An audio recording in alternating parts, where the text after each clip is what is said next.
नमस्कार मित्रांनो. आजचा पॉडकास्ट आमच्या फारच जवळचा आहे. त्याची दोन कारणं. एक म्हणजे हा पहिलाच एपिसोड असेल जो आम्ही मराठीतून रेकॉर्ड केलाय. त्यामुळे त्यात जर काही शब्द चुकीचे उच्चारले असतील तर प्लीज सांभाळून घ्या. दुसरं कारण म्हणजे आम्ही जेव्हा आमच्या नैसर्गिक जीवनशैलीच्या वाटचालीत होतो, तेव्हा जी महत्वाची लोकं भेटली, ज्यांच्या मार्गदर्शनामुळे आमचा प्रवास अगदी सोपा आणि बिनधास्त झाला, असे आजचे गेस्ट त्यांच्यापैकीच एक.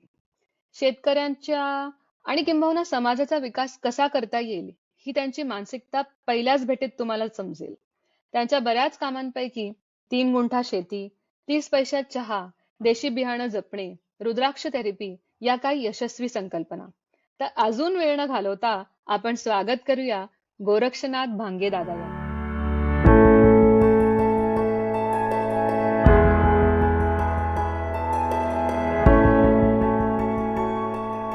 नमस्कार भांगे दादा.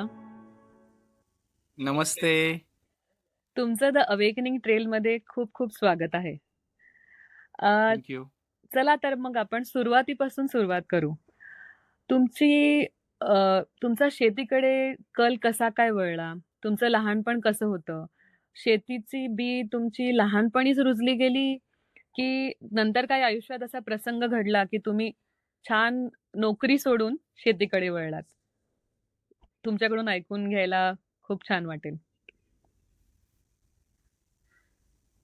ऍक्च्युली माझा जन्मच हा शेतातला आहे आणि आई वडील हे हाडाचे शेतकरी. त्याच्यामुळे आणि जवळपास आयुष्यातल्या 70% कालावधी हा शेतामध्येच गेलेला आहे. बालपण सगळं शेतामध्ये गेलं. राहायला आम्ही शेतामध्येच होतो. जरी शाळेला गावामध्ये जरी असलो तरी 10वी पर्यंत खेडेगावातली शाळा होती आणि गावापासून 1-2.5 किलोमीटरवरती आमचं शेत आहे. त्या शेतामध्ये सगळे जडणघडण म्हणजे 10वी पर्यंत शेतामध्येच, परत 11वी-12वी सोलापूर शहरामध्ये शिक्षणासाठी गेलो. परत मागे आल्यानंतर परत शेतामध्ये म्हणजे आयुष्यातला जास्तीत जास्त कालावधी हा जमीन, माती, भूमी आणि माझी शेती ह्याच्याशी जुडलेला आहे. बरोबर. त्याच्यामुळे एक भूमिपुत्र म्हणून शेतीशी कनेक्ट सुरुवातीपासून आहे. बरोबर. म्हणजे तुमचे आई-वडील सुरुवातीपासून शेतीच करत होते. लहानपणच तुमचं शेतातच गेलेलं आहे. त्यामुळे शेती ही शेतीनेच तुम्हाला घडवलं हे आपण म्हणू शकतो. नक्की ना? घडवलं. एक्झॅक्टली. तर एक्झॅक्टली. थो मातीमधूनच घडलेला व्यक्ती आहे आणि आताही शेतीसोबतच जोडलेला आहे. फक्त बरोबर. स्वतःच नाही, स्वतःसोबत अजून लाखो शेतकऱ्यांनाही सोबत घेऊन जोडलेलो आहे. नक्कीच, नक्कीच. थोडंसं तुमचं बालपण कसं गेलं? तुमचं शिक्षण ह्याच्याबद्दल पण आपल्या प्रेक्षकांना सांगाल ना? तसा माझा जन्म जो आहे ना तो पुणे जिल्ह्यातलं खुटबाव नावाचं गाव आहे, दौंडमध्ये. तिथं झालेला आहे. टेस्टी वाईट नावाची कंपनी होती आणि तिथं वडील माझ्या सुरुवातीला कामाला होते आणि आई त्यावेळी असं मोलमजुरी करायची. त्याच्यानंतर अशा काही घटना घडल्या की त्या घटनांमुळे मूळ गावी परत येण्याचा निर्णय आई वडिलांनी घेतला आणि शेती विकसित करायचा निर्णय घेतला. गावापासून दूर असणारी शेती होती आणि सुरुवातीला पूर्ण माळरान होतं.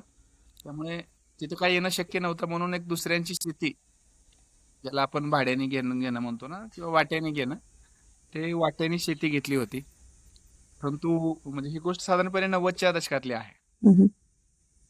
परंतु एकदा अचानकच एक इन्सिडेंट घडला ज्याच्यामध्ये घर जळालं सगळं, घरातलं सगळं सामान वगैरे. आणि मग त्यानंतर आई वडिलांनी ठरवलं की आता आपण आपल्या मूळ शेतामध्ये जाऊन आपल्या इथं प्रयत्न करूया. मग त्या साधारणपणे गोष्ट 91-92ची असेल, 91ची. आणि मग 91 साली आम्ही आमचं जे स्वतःचं शेत आहे म्हणजे पूर्ण माळरान होतं. असं असं माळरान की आसपास 2 किलोमीटर मध्ये एकही वस्ती नाही.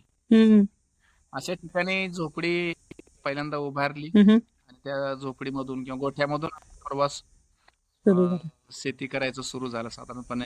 ही 92ची गोष्ट आहे.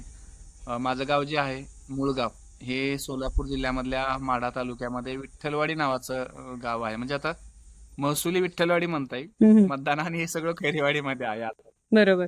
किंवा जुनी जागा पण ती खैरेवाडीमध्ये आहे. परंतु आता शेत जे आहे ते 7-12 जे म्हणतो आपण, समजा महसुली अधिकार हा विठ्ठलवाडीचा आहे सध्या. बरोबर. तर अशा एका फिक्स पॉइंटवरच हे माझं शेत आहे. हम्म. आणि 3 एकर शेती आहे बेसिकली. आणि शाळेच्या बाबतीत बोलायचं म्हटलं तर लहानपणापासून खूप हुशार होतो.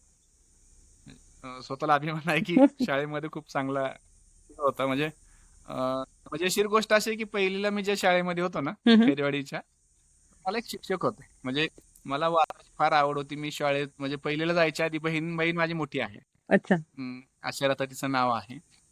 तर मग तिच्यासोबत मी शाळेत जाऊन बसायचो लहान असताना. आणि त्यामुळं पहिली सुरू होण्याच्या आधी मला थोडंसं वाचा येत होतं. आणि मग मी ज्यावेळी इकडे गावामध्ये आलो,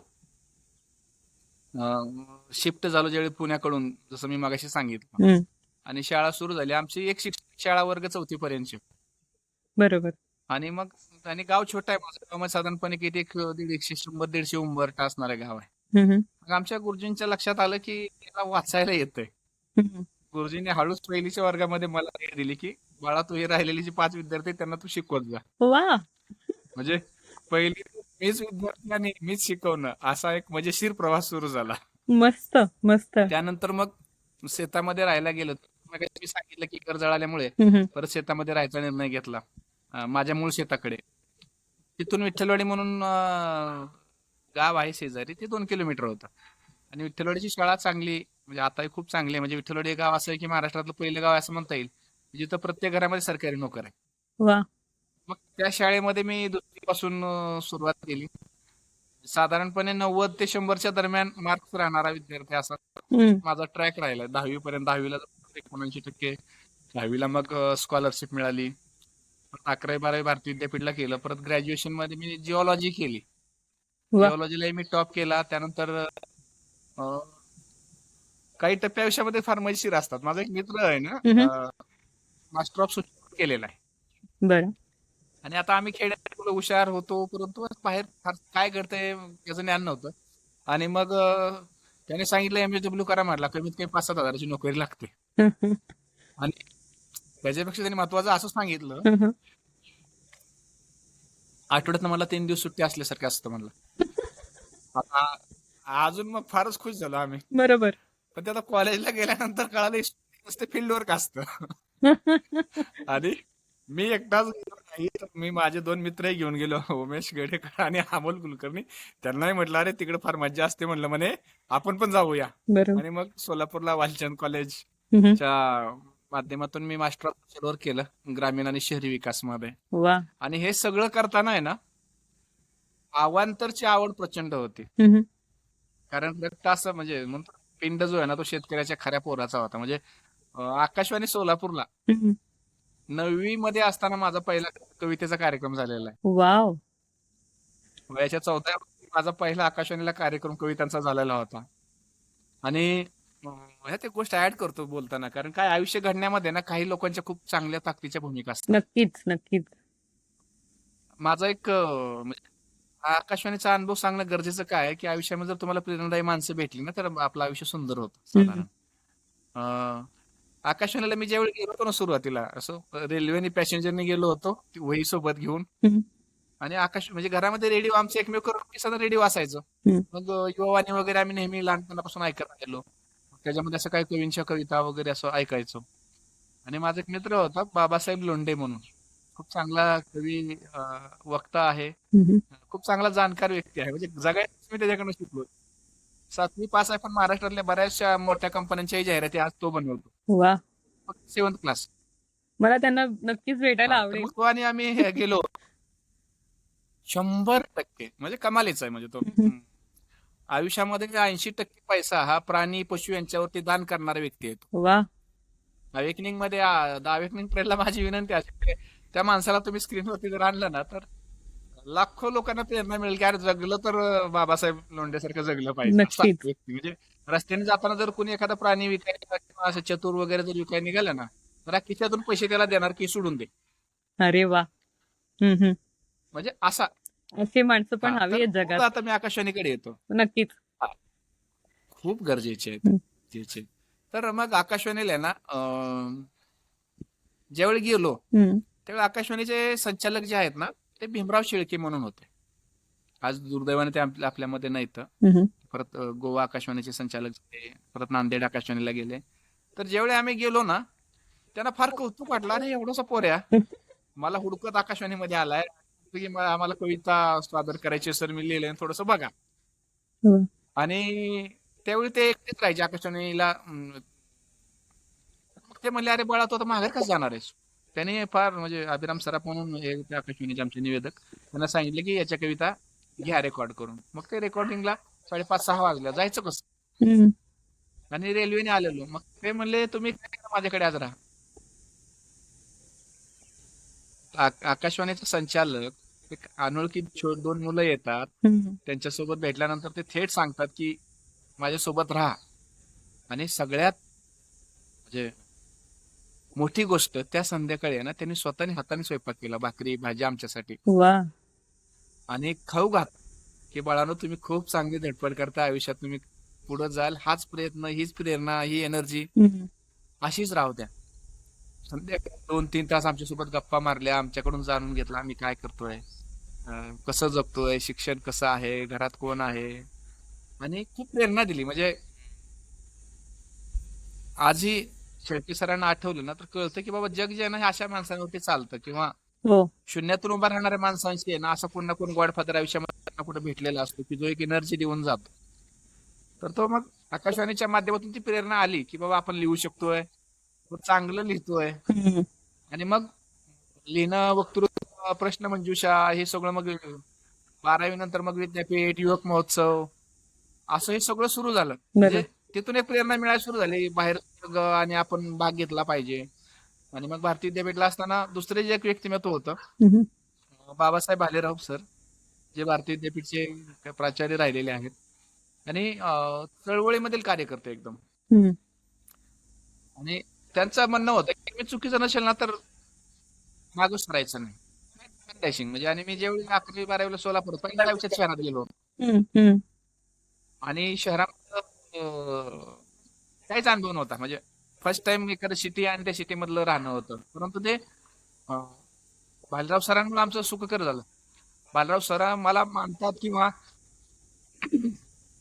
सरांचे विद्यार्थी म्हटल्यामुळं बऱ्याचशा गोष्टी कॉलेजमधल्या सोप्या झाल्या. बरोबर. आणि तिथून पण प्रेरणा मिळाली की आपण भाग घेतला पाहिजे. म्हणजे भारतीय विद्यापीठला असताना आहे ना, राज्यस्तरीय स्पर्धेमध्ये त्या काळामध्ये राज्यामध्ये दुसरं आलो होतो. हम्म. हा, आणि त्यावेळी 3,000चं बक्षीस जिंकलं होतं. त्यावेळी ती खूप मोठी रक्कम होती, 3,000 म्हणजे. हम्म. आणि मग त्याच्यातून आपण आयुष्यामध्ये काहीतरी करू शकतो, आपण घडू शकतो, हा एक जो आत्मविश्वास आहे ना, हे घडण्यामध्ये या सगळ्या गोष्टी हे झाल्या. एकूण आहे ना, मी माझ्या कॉलेज लाईफ मध्ये 58 स्पर्धा जिंकल्या आहेत वेगवेगळ्या. वा. आज माझ्याकडे 58 प्राप्त आहेत. मग त्याच्यामध्ये वक्तृत्व आहे. इव्हन सोलापूर विद्यापीठाला अ, राज्यस्तरीय युवक महोत्सव मध्ये पहिलं पारितोषिक म्हणजे विद्यापीठ स्थापन झाल्यानंतरच हम्म. आपल्याच माध्यमातून मिळालेलं आहे. म्हणजे मुकनाटिका, लघुनाटिका, एकांकिका, प्रश्नमंजुषा, असं दिसलं क्षेत्र की भाग्य. हम्म. हा पहिल्यापासून त्यामुळे तो अप्रोच बरोबर. नैसर्गिकरित्या शेतामुळे डेव्हलप होत गेलेला आहे की बाबा आपण मागं नाही राहिलं पाहिजे. आणि त्याच्यामधून मग काव्य प्रतिभा पण हळूहळू डेव्हलप होत गेली. वक्तृत्व चांगलं होत गेलं. वक्तृत्व स्पर्धा खूप साऱ्या त्या काळामध्ये मी गाजवल्या. आणि हे सगळं करण्यामागची मूळ जी प्रेरणा होती ना, हम्म. कुटुंब जे शून्यामध्ये होतं, एक शेतकरी, 2-3 एकर क्षेत्र, ते पण पडीक क्षेत्र, हम्म. दगडाचं क्षेत्र, म्हणजे आताही अजून शेतात आपण आलेला आहात, बघितलेलं आहे. हो हो. ते अगदी एवढ्याच जागेच्या खाली किती दगडच आहेत सगळे. बरोबर. त्याच्यामुळं परिस्थिती बदलली पाहिजे, कुटुंबाची परिस्थिती बदलली पाहिजे. आणि हे बदलण्यामध्ये आपण आपल्याला संघर्ष करायचा आहे, ही भावना हळूहळू नैसर्गिकरित्या विकसित होत गेलेली आहे. आणि अशा पद्धतीने मग माझं सगळं मास्टर ऑफ सोशल वर्क पर्यंतचा शिक्षणाचा प्रवास बरोबर. झालेला आहे. हम्म. हसत खेळत झाला. बऱ्याचशा गोष्टी मजेशीर शिकता आल्या, प्रतिभा डेव्हलप होत आली. आता आजच्या तारखेमध्ये अखिल भारतीय मराठी साहित्य परिषदेचा मी राष्ट्रीय विश्वस्त पण आहे. अरे वा, अभिनंदन तुमचं. केवढं अभिनंदन, कौतुक करायचं तेवढं कमी आहे दादा तुमचं.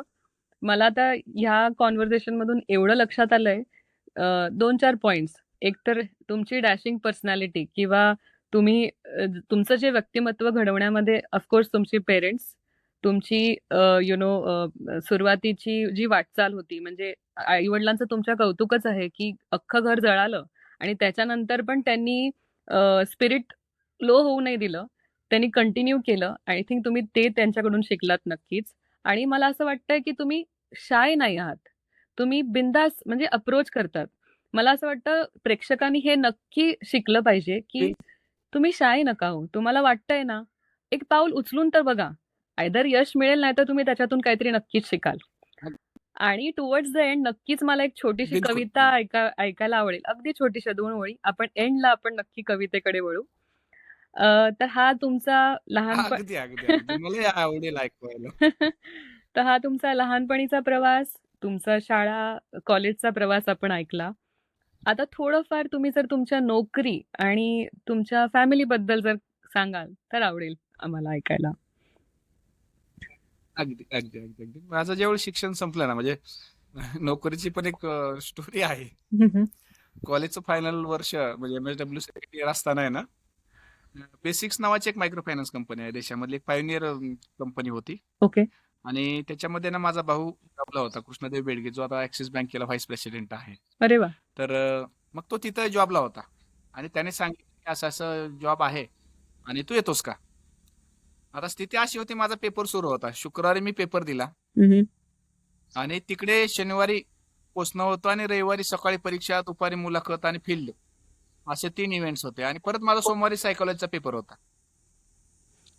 आता मग अशा अवस्थेमध्ये मी इथून संध्याकाळी पहिला पेपर दिला आणि संध्याकाळी इथून गेलो नांदेडला परीक्षा होती. मग नांदेडला गेलो, टॉप दिली, म्हणजे लढायची म्हणतो ना आपण, हो. उतर येतो वाला कार्यक्रम सगळा.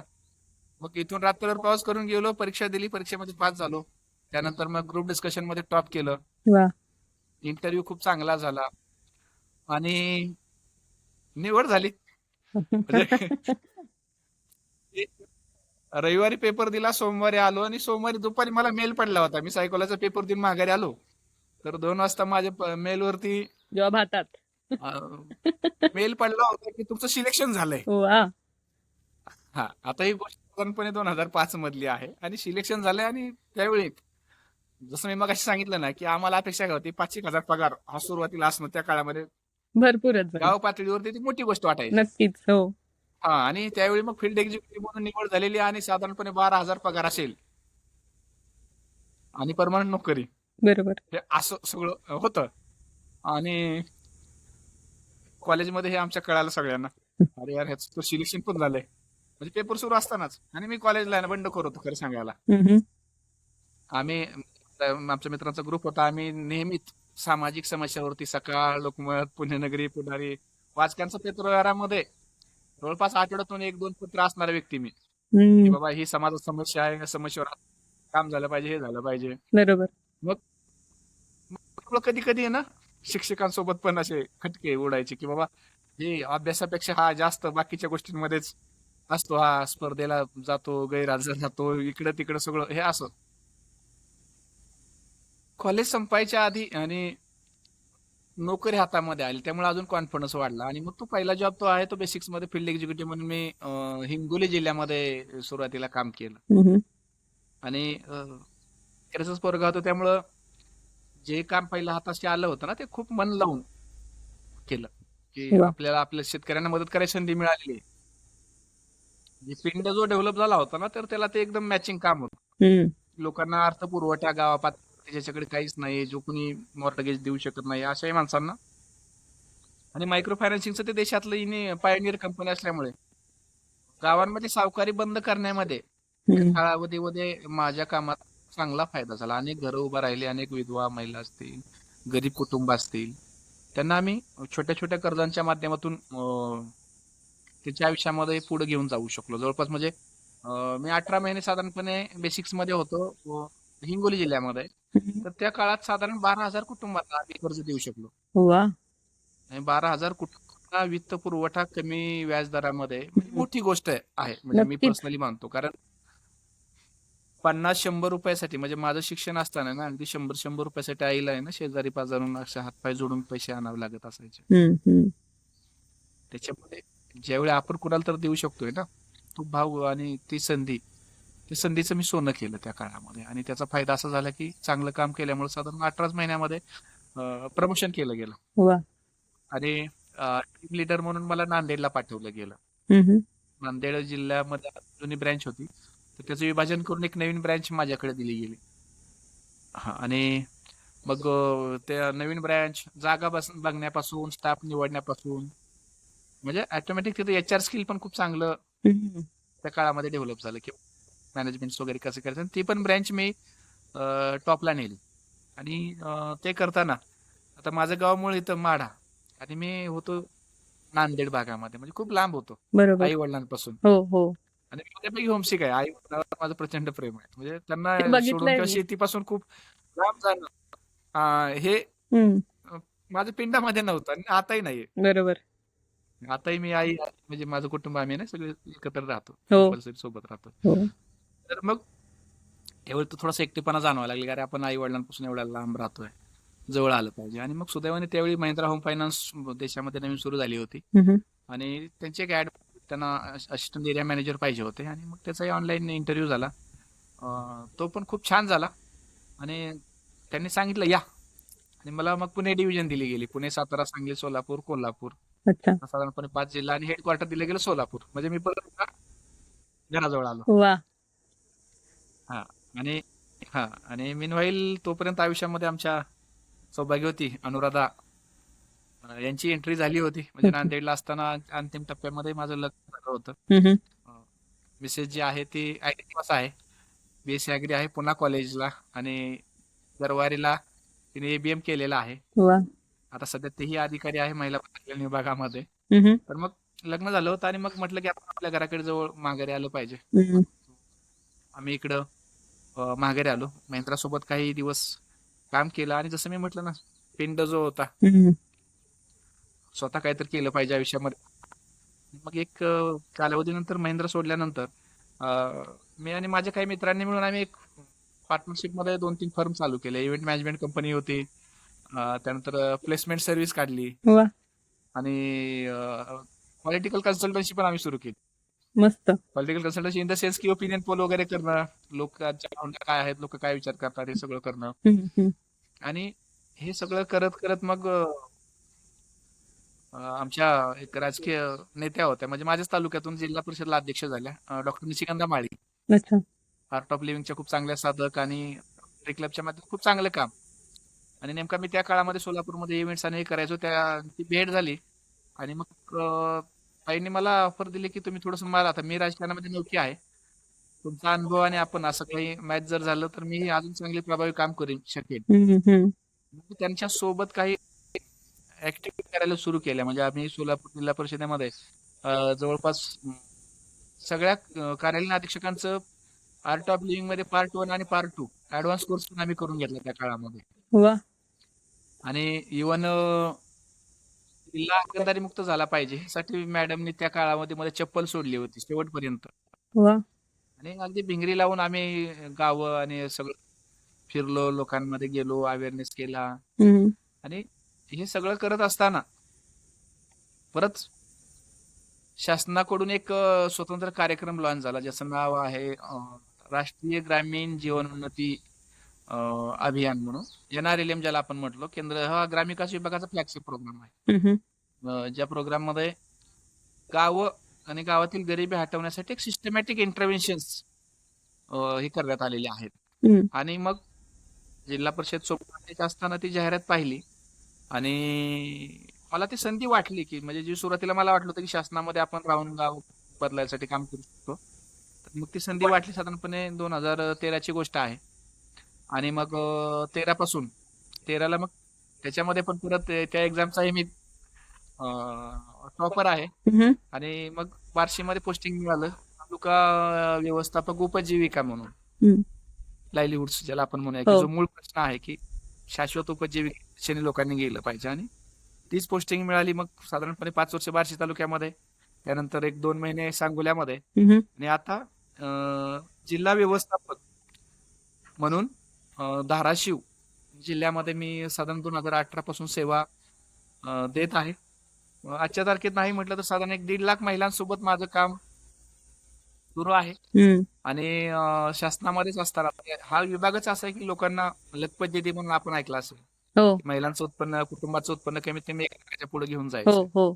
मग या अभियानाने पण मग मला प्रचंड दिलं खरं सांगायला. हम्म. अभियानाच्या माध्यमातून शाश्वत उपजीविका, त्याचे सोर्सेस काय असू शकतात, शासनाचे वेगळे विभाग, त्यांच्या वेगवेगळ्या योजना, हम्म. त्या लोकांना थेट कशा मिळवून देता येऊ शकतील, त्यासाठी आपण काय केलं पाहिजे, तर ह्याच्या अनुषंगाने खूप सारे एक्सपोजर, खूप सारे ट्रेनिंग्स या उमेद अभियानाच्या माध्यमातून दिल्या गेल्या. त्याच्यामध्ये पण मला 2 नावं विशेष सांगावी वाटतील. आर विमला म्हणून आमच्या या होत्या, मुख्य कार्यकारी अधिकारी होत्या. आणि पहिल्या टप्प्यामध्ये श्रावण हार्डीकर, आता मुद्रांक महानिरीक्षक आहेत. मग हार्डीकर सरांसोबत, आर विमला मॅडम यांच्यासोबत काम करताना ते अगदी 1 to 1 मोटिवेशन त्यांनी खूप सारं दिलं. आणि जसं आपण जो मूळ माझं मॉडेल आहे शेतीचं 3 गुंठ्यामध्ये 75 पिकं, हो हो. मी जे केलं आहे मी त्याच्यासोबत पण मी त्यावेळी शेअर करत होतो. मग त्याच्यातून मला त्यांनी महाराष्ट्रभरातल्या ज्या काही परसबागा आहेत, लोकांनी आपला भाजीपाला स्वतः म्हणजे पोषण सुरक्षा निश्चित करण्यासाठीचा, तर त्या मॉडेलमध्ये त्यांनी मला बऱ्यापैकी लीड दिली. दरवर्षी मी महाराष्ट्रातल्या सर्व आमच्या स्टाफला ऑनलाईन पद्धतीने ह्याचं ट्रेनिंग द्यायचो, वा. की परसबाग कशी बनवली पाहिजे, 1 गुंठा क्षेत्राचं गोलाकार, साधा वाफे कसे करायचे. त्याच्यातून आता महाराष्ट्रभरामध्ये एक मोठ्या कॅम्पेन आणि लक्षावधी परसबागांची निर्मिती दरवर्षी होते. कुटुंब आपल्या स्वतःसाठीचा लागणारा भाजीपाला स्वतः उत्पादित करतात आणि एक पोषण समृद्धी आणण्यामध्ये बऱ्यापैकी कंट्रीब्यूट या अभियानाच्या माध्यमातून करता आलेलं आहे. त्यानंतर नैसर्गिक शेती मिशनच्या माध्यमातून आता आम्ही नैसर्गिक शेती लोकांना शिकवतोय. त्यानंतर 2018 पासून 21-22 पर्यंत अजून आमचा एक ऑर्गॅनिकचा एक कार्यक्रम लॉन्च झाला देशभरामध्ये, ज्याच्यामध्ये आपण लोकांना सेंद्रिय म्हणजे सिस्टमॅटिकली अशी सेंद्रिय करणं वेगळं आणि एक गव्हर्नमेंट नॉर्म्स नुसार सर्टिफिकेशन करून घेणं. ओके. तर त्याच्यामध्ये पण मी काम केलं. हेच काम करताना परत महिलांचं आरोग्य हा एक मोठा विषय आहे. त्याच्यामध्ये मग परत मी एक राष्ट्रीय प्रशिक्षक, स्टेट ट्रेनरही बनलो मेन्स्ट्रुअल हायजीन मॅनेजमेंट वरती. आणि त्याच्यावरती माझी एक कविता आहे ज्याला युनिसेफ आणि SR फाउंडेशनचा पण पुरस्कार आहे. अरे वा. मला तो पहिला पुरुष होतो की मासिक पाळी कवितेला ज्याला राष्ट्रीय पातळीवरती पुरस्कार मिळाला. ऐगताई नावाची ती माझी कविता होती, ज्याच्यामध्ये मासिक सायकल जे मेन्स्ट्रुअल हायजीन सायकल हे कशा पद्धतीने सामोरं गेलं पाहिजे आनंदायी पद्धतीने, ते कसं सोपं असेल त्याच्यावरती मी एक साधारणपणे एक 8 कडव्यांची ती कविता बनवलेली होती. ऐगताई कामाची गोष्ट बाई, मासिक पाळीचं फार महत्व बाई. तर ती कविता मी बनवली. ती कविता जवळपास महाराष्ट्रभरात गेली, परत देशभरामध्ये गेली. म्हणजे आता एकंदरीत जर आपण करिअरचं जर पाहिलं तर लोक आणि लोकांचं आयुष्य सुंदर करण्यासाठी ज्या ज्या गोष्टी आहेत तो करण्याचा प्रयत्न चांगला आहे. आणि ज्या विभागामध्ये आहे ना तिथून ती सगळी संधी मिळत मिळत आहे. गेली. मला असं वाटतं की ते करत राहतोय सध्या म्हणजे राईट. मला असं वाटतं की तुम्ही जर ती बंडखोरी तुमच्या कॉलेजमध्ये, तुमच्या लहानपणी किंवा आता तुमच्या वाटचालीत जर केली नसती आणि तुम्हाला हे जे प्रेरणादायी इंडिव्हिज्युअल्स जे मिळत गेले तुमच्या आयुष्यात, भेटत गेले टप्प्याटप्प्याला, राईट. शेळके सर म्हणा किंवा जे तुम्ही आता एवढी नावं घेतलीत, राईट, ते जर ते व्यक्ती तर तुम्हाला भेटले नसते तर आय थिंक मला असं वाटतं की एवढ्या आय थिंक लाखोमध्ये तुम्ही आयुष्य घडवली आहेत. तुम्ही खूप मोठं इन्स्पिरेशन आहात. तुम्ही थांबायचं नाही हे ठरवूनच घेतलंय. म्हणजे एका मागोमाग एक सर्टिफिकेशन्स म्हणा, एका मागोमाग एक डिफरंट पॉलिसीज इम्प्लिमेंट करणं म्हणा, अलॉंग विथ गव्हर्नमेंट, हे सोपं काम नाहीये. कारण मला आठवतंय म्हणजे एक छोटंसं उदाहरण, जेव्हा आम्ही इथे शिफ्ट झालो गावाला, आम्हाला काही कागदपत्रांचं काम होतं. आणि आम्ही कॉर्पोरेट बॅकग्राऊंड मधून आलेलो आहोत. तर ज्यावेळेस पहिल्यांदा आम्ही सरकारी ऑफिसमध्ये गेलो आणि जेव्हा आमच्या लक्षात आलं की एवढे लिस्ट ऑफ डॉक्युमेंट्स तुम्हाला प्रोव्हाइड करायला लागणार आहेत, तेव्हा जाऊन तुम्हाला एक सर्टिफिकेट मिळेल. एक उदाहरण मी घेते, राईट. आणि तुम्ही आता एवढे जे लिस्ट ऑफ ऍक्टिव्हिटीज अचीव्ह केल्या आहेत, तर त्यासाठी तुम्ही तुम्ही सहज बोलताय, म्हणजे सहज बोलताय, मी हे केलं, मी ते केलं. पण त्याच्या मागे जेवढी तुमची धडपड झाली असेल हे मी नक्की समजू शकते. कारण ह्या एका अनुभवावरून, राइट? बिलकुल. कॉर्पोरेटमध्ये आम्ही कसं सगळं बघतो, फास्ट आहे, फास्ट आहे. आणि जेव्हा सरकारी ऑफिसमध्ये आपण जातो, त्यावेळेस ऑफकोर्स त्यांचं पण एक पॉलिसी आहे, त्यांचे पण एक प्रोसेसेस आहेत आणि ते फॉलो करून ते इम्प्लिमेंट नुसतं स्वतःसाठी नाही, तर पूर्ण जगासाठी म्हणजे त्याचा फायदा होण्यासाठी करणं ही खूप मोठी अचीव्हमेंट आहे. आणि परत एकदा तुमचं त्यासाठी खूप मोठं कौतुक आहे. तुम्ही आता बोलताना छोटंसं टच बेस केलं धन्यवाद. तुमच्या 3 गुंठा शेतीबद्दल. मला आवडेल जर तुम्ही हे थोडंसं एलॅबोरेट करून सांगाल. त्याचं रिझन तुम्हाला सांगते. आत्ताच्या काळात बऱ्याच जणांना शेतीकडे वळायचं आहे. डीप डाऊन त्यांना वाटतं. ते कंटाळलेले आहेत आयुष्याला, अ, अ, त्यांचं आयुष्य जसं घडतंय फास्ट लाईफला. प्लस बाहेर आपल्याला रासायनिक शेतीतून मिळणारं जे खाद्य आहे ते खाऊनही लोक कंटाळले आहेत. त्यांना महत्त्व कळतंय की ऑर्गॅनिककडे वळलं पाहिजे. आणि शहराकडे लोकांकडे जागा कमी असल्या कारणाने तुमचं मॉडेल अगदी परफेक्ट फिट होतं.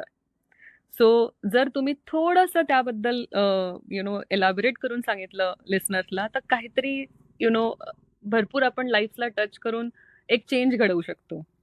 तुमचं ते मॉडेल ऑलरेडी प्रसिद्ध आहे, पण एक थोडा वेळ जर तुम्ही त्याच्यामध्ये घेतलात तर खूप बरं होईल. अगदी अगदी काय माहित आहे का, एका वाक्यात सांगू का, आता सध्याचं चित्र मोठं विचित्र आहे.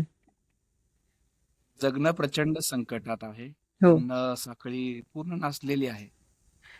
तुमचा पगार किती आहे, तुमच्याकडे पैसा किती आहे, याच्यापेक्षा तुम्ही नीट जगू शकणार आहे का ना, याच्यावरती मोठा प्रश्न आहे सध्या. हो.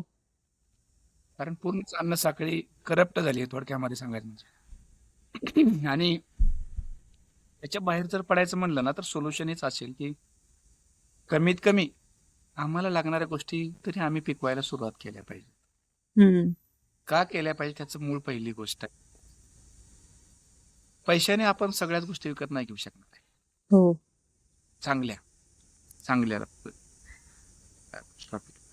आणि शरीरामध्ये जर सगळ्यात जास्त केमिकल जाण्याचे जर सोर्सेस असतील ना, तर दुर्दैवाने आजच्या तारखेमध्ये हे तेल, भाज्या, फळं हे मुख्य साधनं आहेत की ज्यांच्या माध्यमातून सध्या शरीर नासत.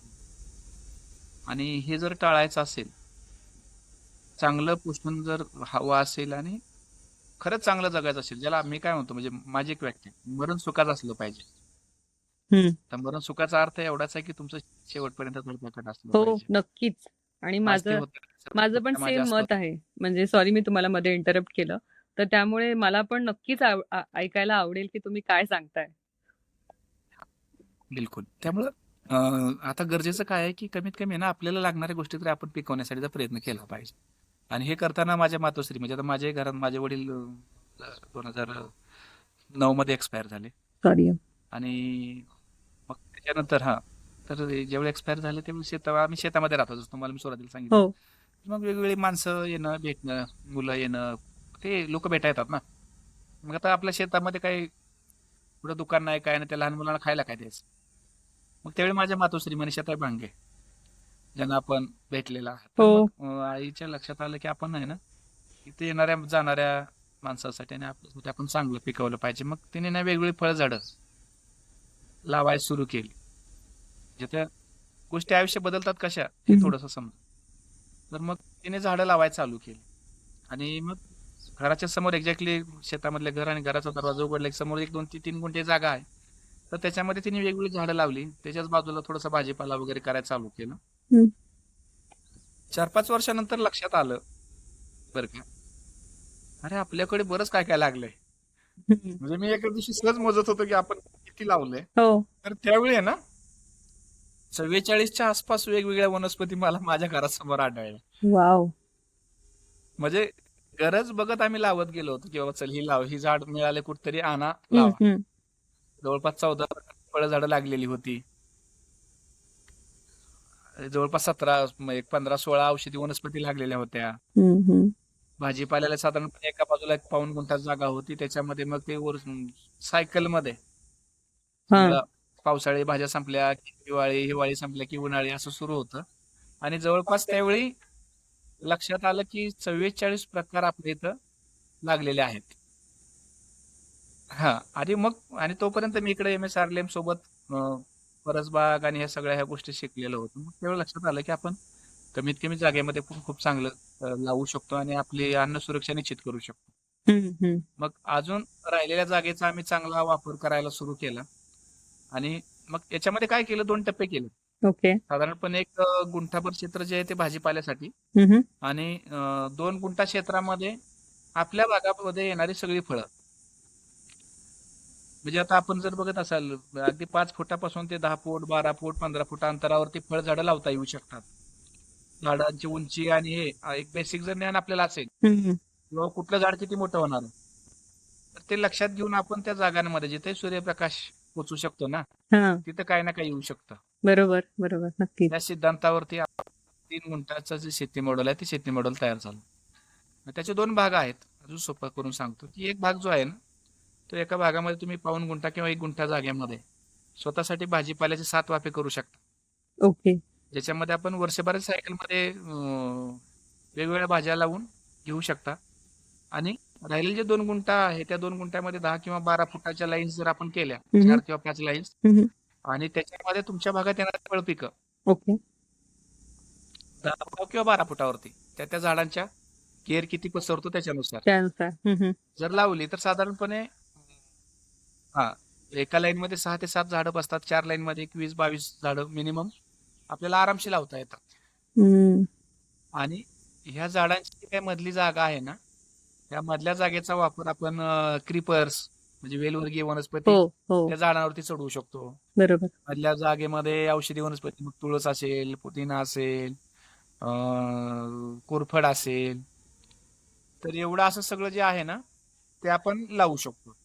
आणि एकमेकाला झाडं सोबत घेऊन जगतात. सगळ्यात महत्वाचं म्हणजे माझं जे हो. लर्निंग आहे, आता आम्ही जवळपास 10-11 वर्षानंतरच आमचं हे रिडिंग आहे की झाडं एकमेकाला सोबत घेऊन वाढतात आणि ही झाडं खूप चांगल्या पद्धतीने एकमेकाला घेऊन जातात. तर आता साधारणपणे हे 3 गुंठ्यामध्ये आम्ही 75 प्रकार हम्म. वेगवेगळे आता बसवलेले आहेत आणि ते यशस्वी म्हणजे वर्षभराच्या सायकलमध्ये बरं का, म्हणजे अगदी एकाच वेळी 75 वनस्पती असं हे मॉडेल नाही. हम्म. आलं फळझाडं लक्षात. फिक्स आहे. आलं लक्षात. हा, भाजीपाला जे आहे ते त्या सायकलमध्ये येत राहणार आहे. बरोबर बरोबर. औषधी वनस्पती पण जवळपास फिक्स आहेत, फुलं झाडं फिक्स आहेत. हम्म. हम्म. फक्त भाजीपाला जो आहे तो त्या सीझन नुसार. तर हे सगळं 3 गुंठ्यामध्ये अगदी आरामसे केलं जाऊ शकतं. वा. आणि हे फक्त 3 गुंठ्यातच नाही, तर अगदी तुम्ही किचन गार्डनिंग किंवा तुम्ही टेरेस गार्डनिंग मध्ये पण ह्याच्यामधल्या मॅक्झिमम गोष्टी करू शकता. सनलाईट येत असेल आणि जागा उपलब्ध असेल तर, स्पिरिट असेल तर तुम्ही असेल नक्कीच तर करू हे शकता. 100% होऊ शकतं. नक्कीच करू शकता. अगदी अगदी म्हणजे तुम्ही आता जर आला ना माझ्या शेतामध्ये, हो तर तुम्हाला छानपैकी आंबे खायला मिळतील आजच्या तारखेमध्ये. हो आजच्या हो. तारखेमध्ये तुम्हाला अंजीर खायला मिळेल, आजच्या तारखेमध्ये पेरू खायला मिळेल, आजच्या तारखेमध्ये चिक्कू खायला मिळेल, सरबत पिण्यासाठी लिंबू मिळेल. वाव. म्हणजे हे आजच्या तारखेत बोलतोय बरं का. हो ज्यावेळी हो आता पॉडकास्ट रेकॉर्ड होत आहे ना, हो हो, तर हे एवढं सगळं आता एकाच वेळी आपल्याला इथे लिंबू मिळेल, गळलिंबू मिळेल, बरोबर. हे एवढं सगळं मला वर्षभरात कधी जरी आला ना, केळी मिळेल, सॉरी. नाही, मला आठवतंय आणि मी तुमच्या हा घरी जेव्हा आले म्हणजे होते. हे सगळं आहे ना आपलं आणि नॅचरली सगळं ग्रो करता येऊ शकेल. हम्म, हार्मोन म्हणजे सगळ्यात महत्वाचं काय आहे की नॅचरली ग्रो करता येऊ शकतं हे. बरोबर. आणि कुठल्याही विषयाचा काही संबंध नाही. आणि ज्यावेळी आपण एवढं सगळं लावतोय ना, हम्म, हम्म. तर ह्याच्यासोबत निसर्ग तुमच्याकडे येतो. मधमाशा येतात ऑटोमॅटिक. हो, त्याच्यामुळे फ्लॉवरिंग ऑटोमॅटिक वाढतं बरोबर. आणि बाकी सगळ्या गोष्टी करतात. म्हणजे माझ्याकडे 3 गुंठ्यात जवळपास आहे ना, वर्षभरात जर आपण सायकल बघितलं ना, 5 ते 6 मधमाशाची पोळी असतात. मस्त. कंटिन्यू राहतात मधमाशाच्या पोळ्या आणि नॅचरली राहतात. सगळ्यात महत्वाचं म्हणजे जवळपास 100-150 पक्षी राहतात. हम्म, हम्म, हम्म. हे हे साध्य काय झालं म्हणजे आता म्हणजे मी माझं आहे ना, माझं शेती मी स्वर्ग मानतो का, तर आमच्याकडे सगळं आहे. आमच्याकडे धामीण राहते, घोरपड आमच्या भागामध्ये येते, हो. चिमण्या राहतात, बाई राहतात, खंड्या राहतात, म्हणजे खंड्या राहतो, म्हणजे असे शेकडो पक्षी.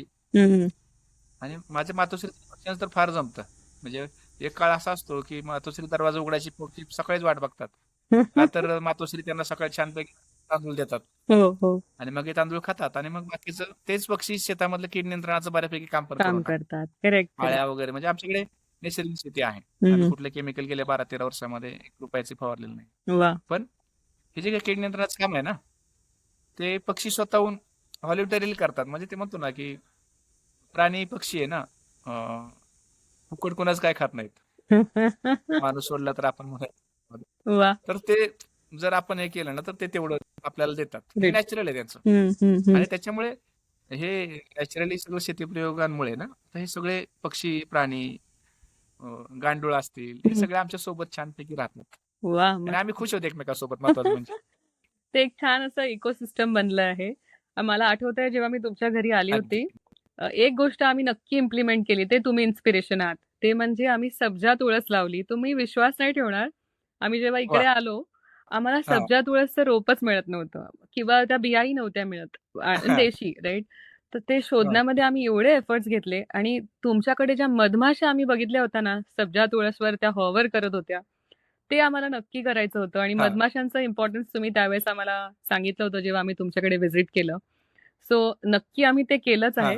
फॉर शुअर तुम्ही त्याचं इन्स्पिरेशन आहात. दुसरी गोष्ट लिंबू जेव्हा तुम्ही म्हणालात, तुमच्या आईने ना एक लिंबू आणि गूळ करून काहीतरी काय म्हणायचं त्याला, चटणी ते नाही म्हणू शकत, हा. काहीतरी बनवलं होतं, ते कॉम्बिनेशन अप्रतिम होतं.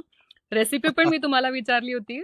हा. मी ट्राय केली, पण ते तसं जसं तुमच्या हो, आईने हो. केलेलं तसं शक्य नाही झालं. पण आय कॅन डेफिनेटली आमच्या अंडरस्टँड. मातोश्री म्हणजे फार मोठ्या प्रेरणा आहेत. हाताला सवय आहे आणि आतून आहे ते सगळं. हा. हो, आणि त्या इतक्या आवडीने खाऊ घालतात. म्हणजे असं वाटत होतं, की फक्त भरवायचंच राहिलं होतं, की त्या एवढ्या इंटेन्सिटीने आणि इतक्या प्रेमाने त्यांनी आम्हाला जेवू घातलं होतं, जेव्हा आम्ही तुमच्याकडे आलो होतो. तर मला नक्की समजू शकतं, की तुमच्या भावना माझ्या आहेत. आयुष्याची प्रेरणा ना खरं, माझी खरी प्रेरणा माझ्या आईच आहे आयुष्यामधली, की हो, जिने हे सगळं हो. शिकवलंय. आपण लोकांसाठी जगलं पाहिजे, केलं पाहिजे.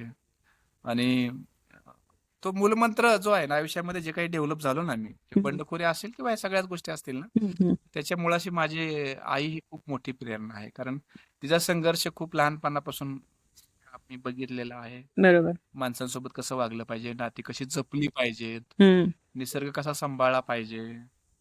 खूप म्हणजे अगदी आहे ना, गाय सुद्धा तिच्या खांद्यावरती छान डोकं ठेवून झोपते. वॉव! ती एवढं जीव लावते आई माझी. आणि आणि हे आम्ही हे प्राण्यांना बघत मोठं झालोय, सगळ्यात महत्वाचं. त्याच्यामुळे ते मध्ये आलेलं आहे. आणि प्राणी बरोबर ओळखतात. ते एनर्जी नक्कीच त्यांना कळते. त्यांना तो ऑरा कळतो. सो इतकं ओळख. छान वाटतंय ऐकून, की सगळे हँड इन हँड तुम्ही एकत्र राहताय. म्हणजे प्राणी, पक्षी, किडे, भाजी, फळं, फुलं, सो हे खूप छान सगळं. इकोसिस्टम आहे तुमच्याकडे.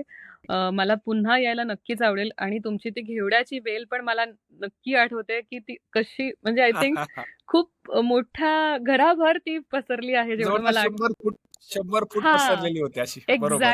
एक्झॅक्टली. सो आमच्या घेवड्याची वेल आता छोटीशी अगदी आहे. अगदी. एक 10 फूट वगैरेच झालेली आहे. सो ते पण मला नक्की आठवतंय. खूप पॉझिटिव्ह आहे तुमच्या घरी. तुम्हाला ओव्हरऑलच परत मी त्याचं बी देईन. नक्की द्या, नक्की द्या. सो आता आय थिंक अगदी. कुठेतरी आता असं अजून नवीन काही बी मी तुम्हाला नक्की देणार आहे. हो. कारण तुम्ही आय थिंक बियांवरती पण काम करताय, राईट? देशी करतो. बियाणं जपता आहे. तर ते पण बियाणे एक बँक आपण केलेली आहे. करेक्ट. त्याच्याबद्दल थोडंसं सांगतो. ऍक्च्युली ना, चांगल्या बिया ही खूप मोठी गरज आहे. आणि दुर्दैवाने आपण आहे ना, देशी बियांपासून बऱ्यापैकी लांब गेलेलो आहे. हायब्रिड, थोड्या कष्टात जास्त, असं हे सगळं केलेलं आहे. निसर्गाचे आहे ना, हे विरुद्ध आहे थोडंसं मूळतः. निसर्गाची जी व्यवस्था आहे ना, त्या व्यवस्थेला जर आपण समजून घेतलं ना, तर निसर्ग तुम्हाला उपाशी मरू देत नाही, लक्षात घ्या. नक्कीच. तुम्ही ज्या भागात राहताय त्या भागामध्ये जे आहे ना, स्थानिक ज्या प्रजाती आहेत, त्या प्रजातीच आपल्यासाठी आहेत हे आपण सगळ्यांनी समजून घेणं गरजेचं आहे. आपला अट्टास असा राहतो की सगळीकडचं कुठेही काही कसंही आलं पाहिजे, हम्म. पण निसर्गाला ते मान्य होणार नाही किंवा तो प्रयत्न करून, असं मला वैयक्तिकरित्या वाटतं. मनुष्य वरबडून घेतो ऍक्च्युली. ते वरबडून जर घ्यायचं नसेल, मनुष्य सुरक्षित ठेवायचं असेल ना, तर आपल्या इकोसिस्टम मध्ये असणाऱ्या गोष्टींना आपण पुढे घेऊन गेलं पाहिजे. आपल्या इकोसिस्टम मध्ये सिलेक्टिव्ह करा, बरोबर. हरकत नाही. जसं जुन्या काळामध्ये जुन्या आपल्या आज्या जर आपण पाहिलं तर ते काय करायचे, बरोबर चांगलं वांग बाजूला ठेवायचे, चांगला भोपळा, चांगला दोडका, हो. आणि त्याचं बी काढून ठेवायचे हो. आणि पुढच्या वर्षी ते लावायचे. म्हणजे बरोबर. त्या गावाने त्यांच्या बीज बँका जपलेल्या होत्या. त्या कुटुंब जपायचं आपापली बीज बँक. हम्म. पण जागतिकीकरणाच्या ओघामध्ये ना हे सगळं गायब केलं गेलं. त्यात मार्केट आणलं गेलं. पहिले ना, अन्न हे मार्केटचा भाग नव्हता. बरोबर. माणसं चांगली जगली पाहिजेत, हे होतं अन्न साखळी आहे ना, मूळ हेतू तो होता. जुन्या काळात आमच्या लहानपणी आठवतंय की म्हणजे कटिंग किंवा दाढी किंवा ह्यासाठी कधी पैसे नव्हते आम्ही दिले. वर्षभरातून एकदा हं. जे न्हावी आहेत ना ते येणार, आम्ही त्यांना 2 पायल्या ज्वारी देणार. थोडक्यात बार्टरिंग होतं बरोबर. आणि मस्त होतं ते. खुश, आम्ही खुश असायचो. कधी जा आणत त्याच्या खाली जर त्याने कटिंग करून पाठवायचं, जा बिंदास. नक्की. म्हणजे तिथून तो जो प्रवास होता ना, तो हम्म. साखळी सोबतचा प्रवास होता, हम्म. निसर्गाला अटॅच असणारा प्रवास. पण त्याला प्रचंड विचित्र पद्धतीने ब्रेक दिला गेला. आता आमचा प्रामाणिक प्रयत्न आहे की आपण आपल्या भागातले बियाणं संवर्धन केलं पाहिजे. मी एकटाच नाही, माझे मित्र डॉक्टर संतोष तिथे, हम्म. ते पण PhD बॉटनी. वा. मग आम्ही दोघांनी ना मिळून एक बियाणे बँक सुरू केली आणि महाराष्ट्रातल्या बियाणे बँकचा मी एक स्वतः हिस्सा आहे. जे चांगले असं देशी बियाणं सांभाळतायत त्या शेतकऱ्यांना पण आम्ही मार्केट उपलब्ध करून देतो बियाण्यांसाठी. हम्म. आम्ही छोट्या किट बनवलेल्या आहेत, ज्याच्यामध्ये आता आम्ही जवळपास 15 प्रकारचे बियाणं देतो. वा. एका किटमध्ये, आणि एका किटमध्ये जवळपास आम्ही 21 प्रकारचे बियाणं देतोय. ती तुम्ही 1 गुंठा किंवा 2 गुंठा, ज्यावेळी काय होतं, सांगणाऱ्यांची संख्या प्रचंड आहे. हो. ज्ञान फुकट गुगल तर एवढं देतंय, बरोबर. पण ज्यावेळेला तुम्हाला मी सांगितलं परसबाग करा, हो. मला पहिला प्रश्न येतो, आता बियाणं कुठे मिळायचं, हो. कुठं शोधू, हो. तेव्हा तुला शोधू कुठं, तसं बियाण्याचा प्रकार होतो. मग आम्ही त्याच्यासाठी केलं की म्हणलं नुसतं सांगून चालणार नाही, हो. ते लोकांना करायला लावणं पण गरजेचं आहे. त्यांना जर ते उपलब्ध झालं तर लोक करतील. नक्कीच. म्हणून आम्ही वसुंधरा सुपोषण किट नावाने एक किट बनवलेली आहे, वा. ज्याच्यामध्ये 5 पालेभाज्या, 5 फळभाज्या, 5 वेलवर्गीय, 5 मूळवर्गीय हम्म. हम्म. आणि शेवगा, मस्त. असं साधारणपणे आपण 21 प्रकार बसवलेले आहेत. आणि 1 गुंठा किंवा 2 गुंठा क्षेत्रामध्ये अगदी माझी छोटी जी किट आहे 15 बियाण्यांची, ते आम्ही साधारणपणे 200 रुपयामध्ये उपलब्ध करून देतोय. एक पिझ्झाची कॉस्ट आहे. आलं लक्षात. आणि 21 प्रकारची जी आहे ते आम्ही साधारणपणे 300 रुपयामध्ये देतोय, जे एक टायमाच्या जेवणची कॉस्ट आहे शहराच्या भाषेमध्ये बोलायचं म्हटलं तर. कळलं कळलं कळलं. त्याच्यामध्ये आम्ही तुमच्या वर्षभराची सोय लावून देतोय. वा. आणि आम्ही किट देताना सांगतोय की बाबा परत मागायला येऊ नको, ह्याच्यातूनच तू चांगलं निवड, आणि ते तू स्वतःची बियाणं तयार करायला सुरू कर आणि तुम्ही लोकांना देत राहा. बरोबर बरोबर. साखळी वाढली पाहिजे चांगल्या बियाण्यांची, हम्म. देशी बियाण्यांची साखळी वाढली पाहिजे. आलं लक्षात.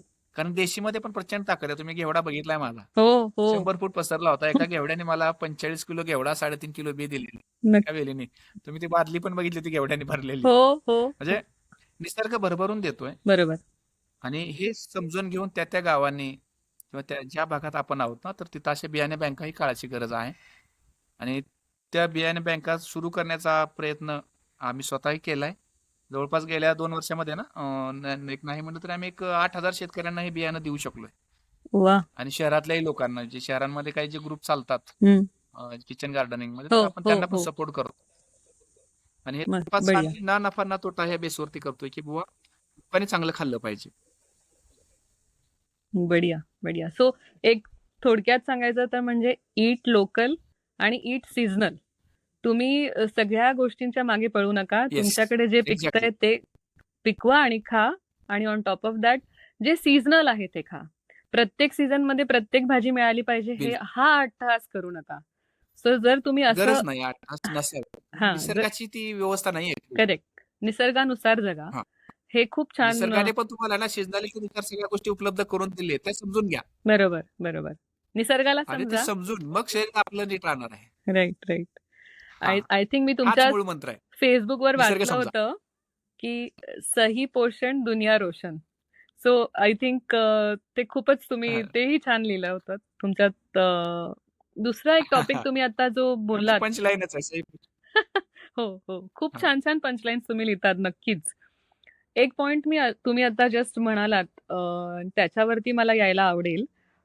कुठेतरी मी एक अजून एक इंटरेस्टिंग पंचलाईन तुमची वाचली होती किंवा एक प्रसिद्ध झाली आहे. ती जागतिक नुसतंच नाही तर परदेशात सुद्धा फेमस झाली आहे. ती म्हणजे 3 पैशात, बरोबर आहे का? ते मला जरा प्लीज करेक्ट करा. 3 पैशात 1 कप चहा. ते म्हणजे काय आहे आणि ते कसं काय तुम्ही साध्य केलं? हा, ते पण डायरेक्ट ग्लोबली. गवती चहा. तर त्यावरती थोडंसं ऍक्च्युली सांगा. हे ग्लोबली नाही म्हणता येणार, परंतु हा काय माहित आहे का, गवती चहा पूर्वी आहे ना आपल्या घराच्या आसपास गवती चहा असायचा. हो. आणि गवती चहा ना मेडिसिनली खूप म्हणजे हायली व्हॅल्यू असणार झुडूप आहे म्हणलं तर चालेल. ओके. गवती चहा तुमचं सर्दी असेल, खोकला असेल, ताप असेल, डोकेदुखी असेल. इव्हन युरोपियन कंट्रीज मधला रिसर्च आहे की केमोथेरपी एवढी पॉवर एक ग्राम गवती चहाच्या पावडरमध्ये. वाव. म्हणजे असे काही रिसर्च आहेत. तर मग हे माझ्या आसपास पहिलं खूप सारं असायचं आणि ते काढा घेतला जायचा. हम्म.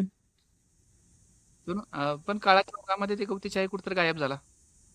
मग आपण हजारो रुपये दवाखान्यांना खर्च करायला चालू केलं. म्हणजे छोट्या छोट्या गोष्टींना पण आम्ही दवाखाना करायला सुरू केला. तर त्याच्यामधलं ना मग गवती चहा एक आम्ही क्रॉप निवडून त्याच्यावरती काम केले 3 ते 4 वर्ष गवती चहामध्ये. आता थोडंसं आम्ही कमी केलं, म्हणजे मातोश्रींच्या कामाचा थोडासा लोड जास्त असल्यामुळे थोडंसं आता त्याच्याकडे आम्ही कमी केलं. परंतु गवती चहाबद्दल लोकांमध्ये अवेअरनेस आणण्यामध्ये आम्ही बऱ्यापैकी हे केलं. माझे मित्रमंडळी, अधिकारी मित्रमंडळी, त्यानंतर सेंद्रिय शेती करणारे लोक यांना सोबत घेऊन माझ्या मित्रांनी अगदी तो भारताच्या बाहेर पण इथून चहा स्वतःसाठी घेऊन गेले, तिकडे पिले. त्याने लोकांना त्याचं महत्व सांगायला चालू केलं. वा. आणि आता हे बऱ्यापैकी महाराष्ट्रभरामध्ये त्याच्याचं क्षेत्रही वाढलं त्याच्यामुळे. बढिया. तर ते त्याच्या मागची ती प्रेरणा ती होती की आपल्या आसपासच्या आहे ना औषधी वनस्पती ओळखा आणि त्यांना आहाराचा भाग बनवा. मूळ हम्म. थीम ती होती. हम्म. हम्म. कारण काय तुम्ही एका छोट्या कुंडीमध्ये पण गवती पिकवू शकताय. हो हो, नक्कीच. आज आपली लाईफस्टाईल एवढी हेक्टिक आहे ना, त्याच्यामध्ये तुम्हाला जर एनर्जी पाहिजे असेल, म्हणजे गवती चहाचं वैशिष्ट्य असं आहे, तुम्हाला झोप येत नसेल तर चहा पिऊन झोपू शकता, लगेच छान झोप लागू शकते. वा. आणि तुम्हाला दिवसभर फ्रेश राहायचं तर ऑफिसला जाताना चहा पिऊन जा, फ्रेश राहू शकता. हं, एकाच वेळी डबल काम करतो तो. आता मस्त. त्याच्यामध्ये त्याचे केमिकल कंपाऊंड्स आहेत. ओके ते ओके. झोपायला पण एनर्जी देतात आणि जागायला पण एनर्जी देतात. वा.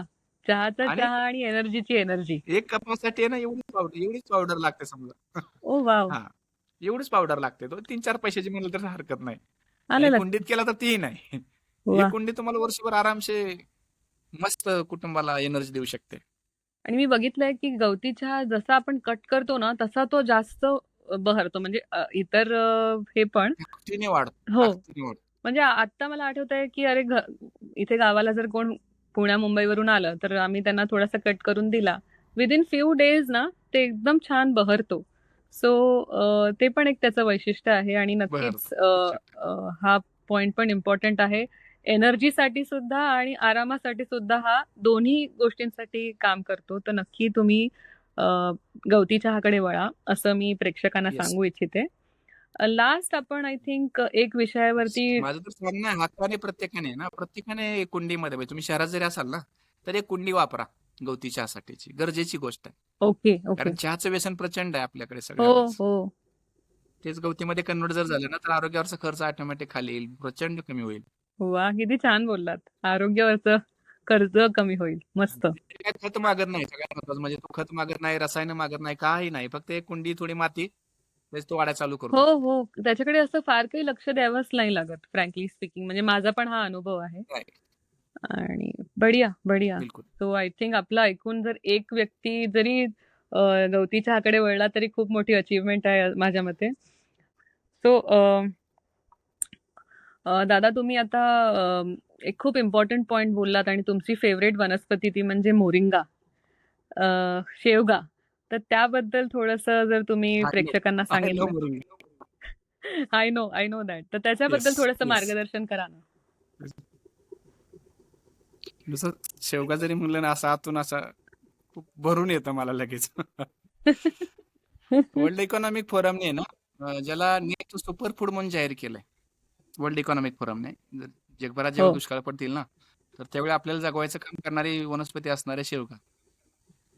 आयुर्वेदामध्ये ज्याचा उल्लेख 300 पेक्षा जास्त रोग नियंत्रण करण्यासाठी होतो असा उल्लेख केला जातोय, ती वनस्पती आहे शेवगा. पण ती तेवढीच दुर्लक्षित आहे तुमच्या माझ्या आसपास. तर हे ओके. वनस्पती एक मी माझं लाईफ एम बनवलेलं आहे. सही पोषण देश रोशन हे कन्सेप्ट खाली मी लोकांना ना शेवग्या संदर्भामध्ये प्रोत्साहित करतोय. वेगवेगळ्या प्लॅटफॉर्मवरती मी शेवग्यावरती बोलतोय, लिहितोय, व्याख्यानं देतोय. जवळपास आतापर्यंत एक 35,000 लोकांना मी फुकट देशी बियाणं वाटलेलं पण आहे. म्हणजे शेवगा आहे ना जादूची वनस्पती आहे. त्याला मॅजिकल मोरिंगा म्हणतात, मिरॅकल मोरिंगा म्हणतात थोडक्यामध्ये. हो हो.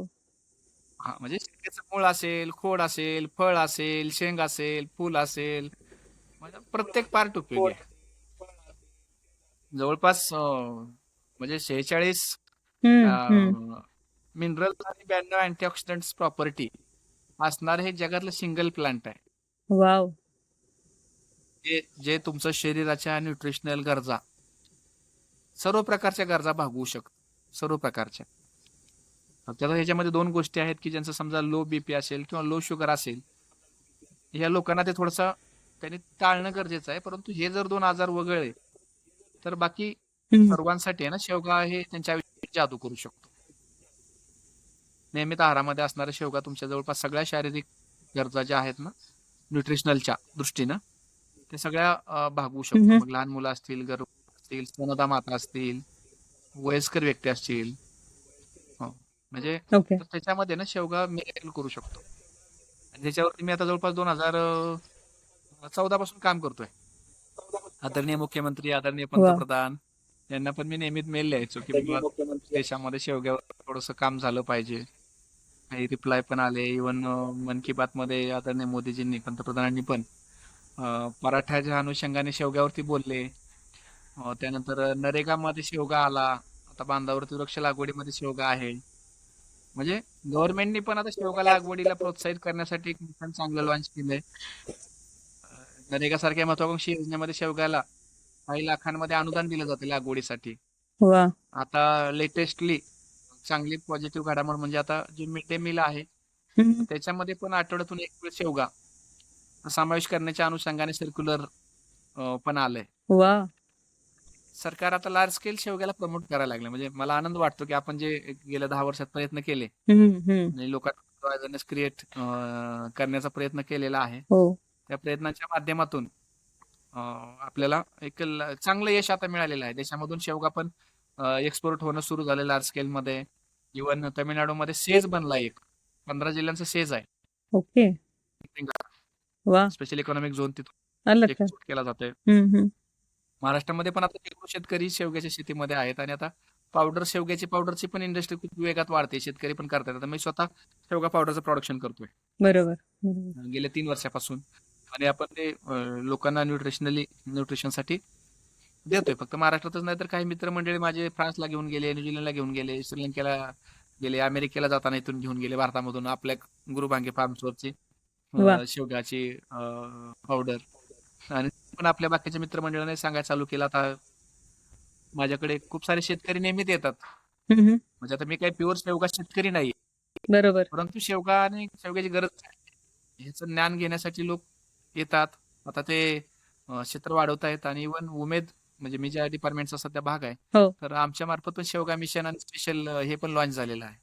वा. पहिल्या टप्प्यामध्ये धाराशिव, माढा, पंढरपूर हे 3 तालुके पायलटला घेण्यात आलेले आहेत की जिथं आपण प्रत्येक तालुक्यामध्ये जवळपास 150 एकर शेवग्याची लागवड करतोय आणि त्यांना मग प्रोसेस करून शेवग्याचे वेगळे प्रॉडक्ट्स म्हणजे शेवग्यापासून पार खाकऱ्यापासून चॉकलेट पर्यंत, बिस्किटापासून ते शेवयापर्यंत असे वेगवेगळे 100 वा. पेक्षा जास्त प्रॉडक्टची रेंज पण शेवग्याच्या ओके. त्यातून करता येऊ शकते. हा. म्हणजे शेवगा एक इंडस्ट्री आहे अख्खी.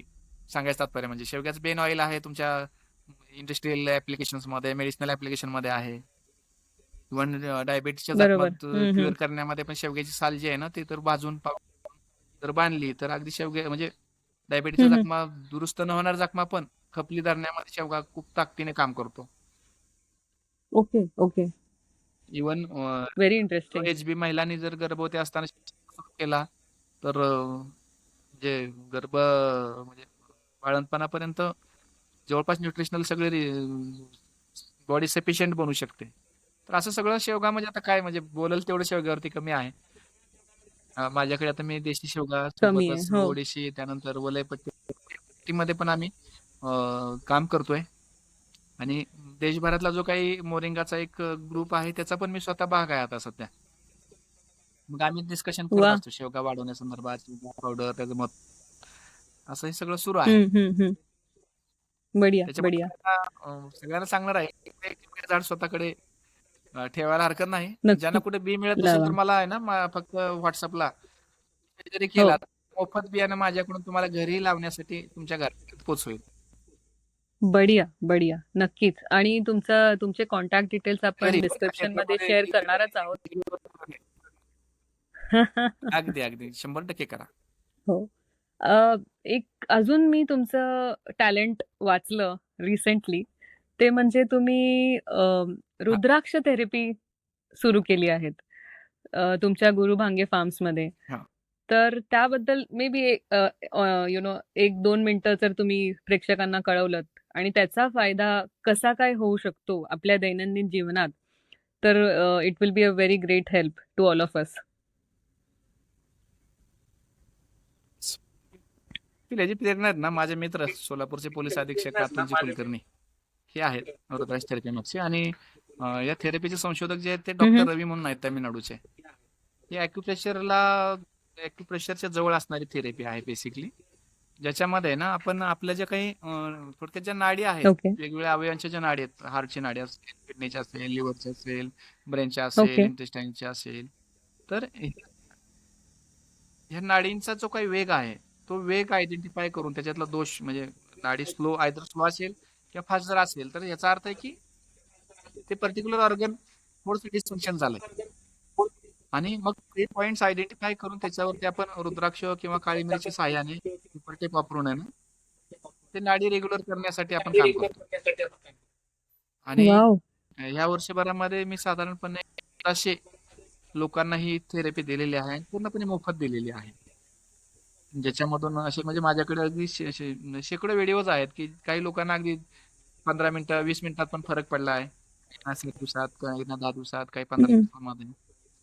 ही त्यामध्ये क्रिटिकल डिसिजेस पर्यंत आपण रुद्राक्ष ॲक्युप्रेशर थेरपीच्या माध्यमातून लोकांना दुरुस्त करू शकतो. आणि ही ऑनलाईन आणि ऑफलाईन दोन्ही ह्याच्यामध्ये करता येते. म्हणजे अगदी मी वा. व्हिडिओ कॉलद्वारे पण आता नाही म्हटलं तर या 2 महिन्यात 100 पेक्षा जास्त लोकांना व्हिडिओ कॉलद्वारे थेरपी दिलेली आहे.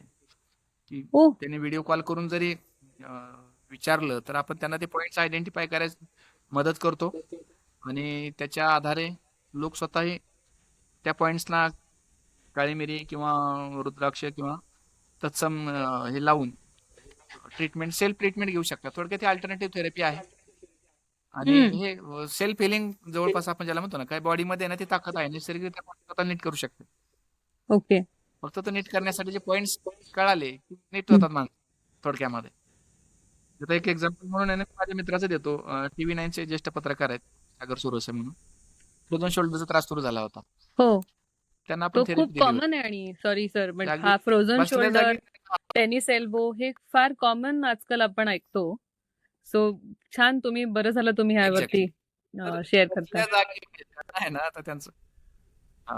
तर त्यांना जेवढे आपण दिले, म्हणजे जेवढी थेरपी दिली ना, हार्डली 20 मिनिटांमध्ये त्यांचा फ्रोझन शोल्डर ओके झाला मुजून.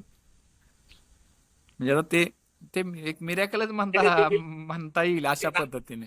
आणि अशा नंबर ऑफ केसेस आहेत ज्याच्यामध्ये मी आता जे अनुभवलेलं आहे. माझ्या याला जर फेसबुकला गेले तर त्या लोकांचे ना मी इंटरव्ह्यू छोटे एक अर्धा मिनिटाचे पण शेअर केलेले आहेत अनुभवायला. आणि याच्यामध्ये काय कुठला पैसा कमवणार वाव. कुठलाच हेतू नाही.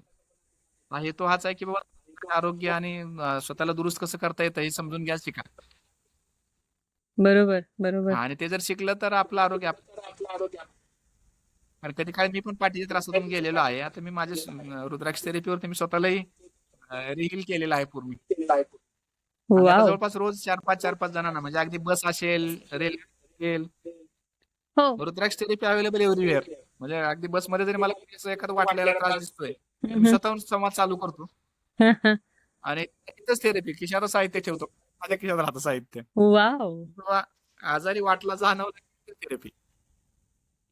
नाही, खूप बढिया सर. हे खूप आमचे अतुलजी कुलकर्णी आधी धाराशिवला होते, तर तिथं आम्ही जवळपास 15,000 लोकांना थेरपी दिली होती. 10 दिवसाचा कॅम्प लावला होता. ओके. आणि आता आम्ही लोकांना व्हॉलंटियर्स पण याच्यामध्ये तयार करतोय, हो. जे हे करिअर म्हणून पण बघू शकतील. या थेरपी अगदी लोक ह्याच्यामध्ये करिअर पण करू शकतात अल्टरनेटिव्ह थेरपीमध्ये. इनफॅक्ट मी तेच म्हणणार होते की आणि आजचा हे पेनलेस आहे. हे पेनलेस आहे सगळं. हो हो. आणि याच्यामध्ये कुठेही काही केमिकल किंवा बॉडीमध्ये काही इनटेक नाहीये. नाही नाही, हे खूपच एक हाताच्या ऑल्टरनेटिव्ह बोटांचा वापर. करिअर म्हणून आजचा युवक ह्याच्याकडे खूप सिरियसली बघू शकतो. कारण मी बघते की बरेच असे युवक आहेत ज्यांना काहीतरी वेगळं करायचं आहे, किंवा ते अगदी. म्हणजे त्यांना जे धावपळ चालू आहे, सगळे जे पळतायत शहराकडे किंवा पैशाच्या मागे, तसं न करता त्यांना नक्कीच काहीतरी वेगळं करायचं. आणि ह्याच्यानी नुसते ते त्यांचं करिअरच नाही, पण एका व्यक्तीचं आयुष्य पण सुधारू शकतात. सो डेफिनेटली ही खूप मोठी गोष्ट आहे. तर त्यासाठी पुन्हा एकदा तुमचं खूप खूप अभिनंदन. आणि म्हणजे जसं मी म्हटलं सुरुवातीला, तुमचं कौतुक किती करावं तेवढं कमी आहे. द बेस्ट पार्ट मला असं वाटतं, की तुमच्याशी आज बोलल्यानंतर मी तर खूप इन्स्पायर्ड नक्कीच आहे. पहिल्यांदा भेटले तेव्हाही होते. प्रत्येक वेळेस तुमच्याशी बोलते दादा तेव्हा नवीन काहीतरी शिकायला मिळतं. सो अशीच तुमची एनर्जी, असाच तुमचा ऑरा कंटिन्यू राहो. तुम्ही असेच नवीन-नवीन इनोव्हेशन करून जगाला मदत करत राहा. अशी माझी तुम्हाला खूप खूप शुभेच्छा. आणि थँक सो मच तुम्ही आमच्यासाठी वेळ काढलात आणि तुमची जर्नी आणि तुमचा एक्सपिरियन्स आणि तुमच्या छोट्या-छोट्या नुसक्यांपासून मोठ्या गोष्टी इम्प्लिमेंट कशा करता येईल यासाठी वेळ काढून आमच्याशी बोललात. त्यासाठी मी तुमचे खूप खूप आभार मानते. Thank so much. धन्यवाद पांडुरंगा. एक दिवस असा येऊ दे तुझा भक्त फक्त आनंद सांगायला येऊ दे. कुटुंब सारा आनंदी आहे, गाव सुद्धा समाधानी आहे. गावाला गाव पण आताही आहे हे सांगायला येऊ दे. पांडुरंगा एक दिवस असा येऊ दे तुझा भक्त फक्त आनंद सांगायला येऊ दे. निसर्ग समजून घेतलाय, निसर्गाला सोबत घेऊन जगतोय. निसर्गाने भरभरून दिलंय हे सांगायला येऊ दे.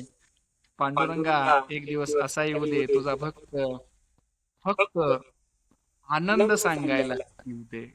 तुझा भक्त फक्त आनंद सांगायला येऊ दे. जगणं कळलंय, माणसंही कळले. माणसांमधला माणूसपणा वाढलाय हे सांगायला येऊ दे. माणसातलं माणूस पण जिवंत झालंय हे सांगायला येऊ दे. पांडुरंगा एक दिवस असा येऊ दे तुझा भक्त फक्त आनंद सांगायला येऊ दे. परत एकदा आपल्यालाही शुभेच्छा. खूप सुंदर उपक्रम आपण हा सुरू केलेला, या माध्यमातून आपण काही प्रेरणादायी गोष्टी जगासमोर आणण्याचं काम करत आहात. अशीच अजून काही चांगली लोक जे हटके आहेत, साधी आहेत पण हटके आहेत, हो. त्यांच्या जगण्यामध्ये काही ना काही एनर्जी आहे, अशी लोकांना समोर आणण्याचा जो तुमचा ध्यास आहे त्या ध्यासाला माझ्याकडून, गुरु भांगे फार्म्स आणि आमच्या भांगे कुटुंबियांकडून मनापासून शुभेच्छा. धन्यवाद. थँक्यू दादा. तर मित्रांनो, हा होता आजचा एपिसोड. मला नक्की वाटतंय यातून आपल्याला बरंच शिकायला मिळालं असेल. आणि महत्वाचं म्हणजे निसर्गाला धरून स्वयंपूर्ण जीवन कसं जगता येईल ही संकल्पना आपल्यात रुजली असेल. शेवटी तुमच्या सगळ्यांचे धन्यवाद. आपल्या चॅनलला नक्की सबस्क्राईब करा आणि आम्ही नक्कीच अशा वेगवेगळ्या व्यक्तिमत्वांना आणि त्यांच्या शिकवणींना तुमच्यापर्यंत पोहोचवत राहू. तोपर्यंत आनंदात राहा, निसर्गाशी जुळून राहा आणि सगळ्यांवर प्रेम करा. And as I always say, beyond the veil, the trail begins. भेटू पुढच्या आठवड्यात अजून एका नवीन व्यक्तिमत्वासोबत.